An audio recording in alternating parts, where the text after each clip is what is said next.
invités à suivre les propos de notre PDG, M. Mactar Sylla, qui est journaliste et qui est patron d'entreprise de médias.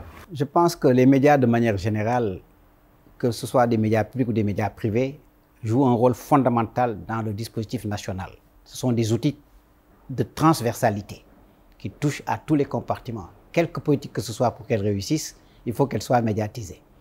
Mais je pense qu'également le point de départ, c'est véritablement d'avoir une vision globale qui se traduit en volonté politique et qui permet aujourd'hui d'avoir une architecture institutionnelle où le secteur public et le secteur privé cohabitent de manière harmonieuse. D'où la question du financement, effectivement, d'abord du secteur public qui doit être financé de manière transparente, claire, avec des fonds publics en majorité. Et aujourd'hui, ce que l'on constate, c'est que très souvent, une bonne portion de ce qu'on appelle la manne publicitaire est accaparée par les médias publics. Ceci n'est pas, j'allais dire, très orthodoxe. Donc, il est très important aujourd'hui aussi que les États se rendent compte que les médias, fussent-ils privés, jouent un rôle de service public également. La pandémie de la Covid-19 l'a démontré.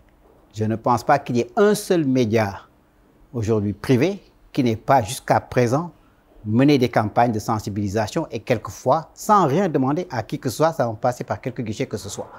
Donc, la première aide, c'est d'avoir un dispositif institutionnel équilibré, harmonieux, où les médias ne servent pas seulement d'être des supports, des véhicules comme ça que l'on utilise au gré des contingences, mais avoir une approche véritablement économique des médias.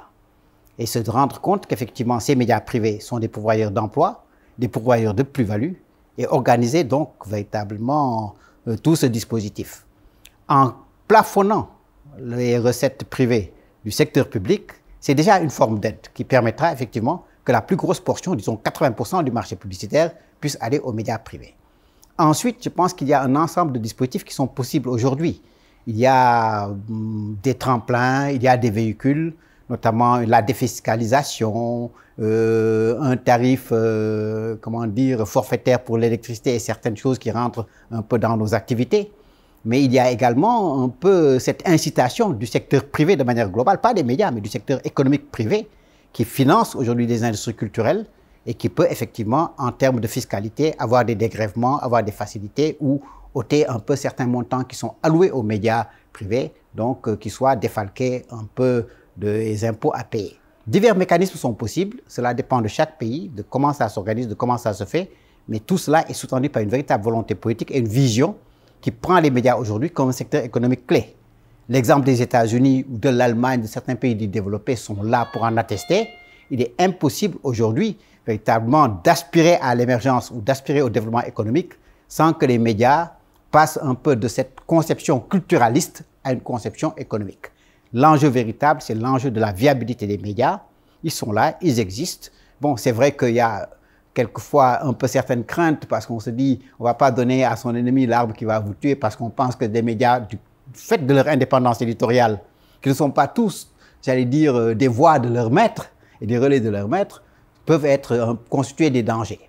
Mais je pense qu'également, en termes uniquement de dividendes pour les États, en termes de bonne gouvernance, de manière générale, intégrer les médias dans le dispositif et assurer aux médias leur viabilité peut être un bon point qu'il faut un peu qu'ils mettent un peu et qu'ils accrochent à leur tableau.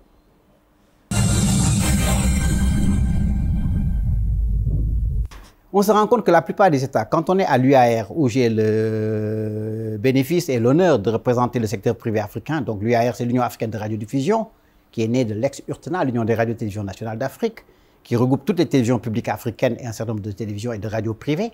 Donc, la plupart des États ne payent pas leurs cotisations. Je pense qu'il y ait 25% des États africains qui payent aujourd'hui leurs cotisations à l'UAR.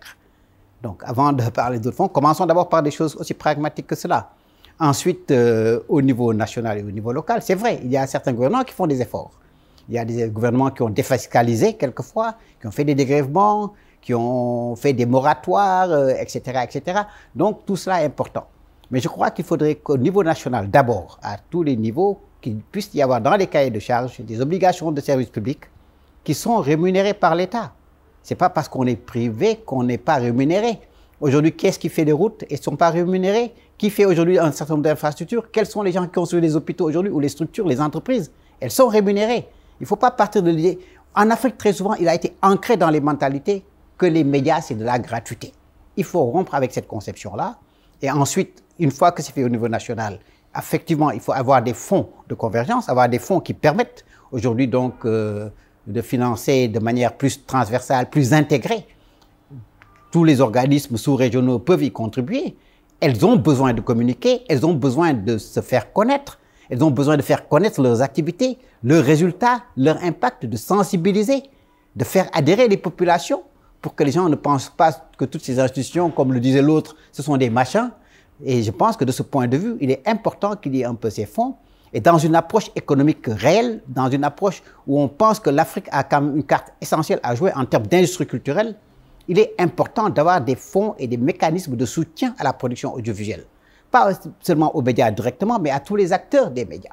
Des cinéastes, les créateurs, etc. Et quand je parle des créateurs, je parle aux designers, les tailleurs, les gens qui font le costume, toute la chaîne, toute la gamme. Et se rendre compte qu'effectivement, ce secteur comporte des potentialités énormes, des possibilités énormes en termes de métier.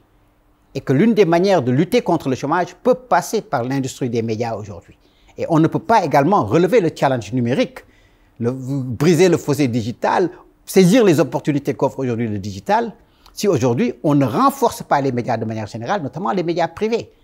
Et en termes d'audience, si on prend des audiences cumulées, on se rend compte qu'aujourd'hui, les médias privés dans chaque pays aujourd'hui constituent entre 70 à 80% des audiences. Donc on ne peut pas ne pas tenir compte de ce paramètre et de ce facteur qui est essentiel dans toute politique qui se veut une politique d'émergence.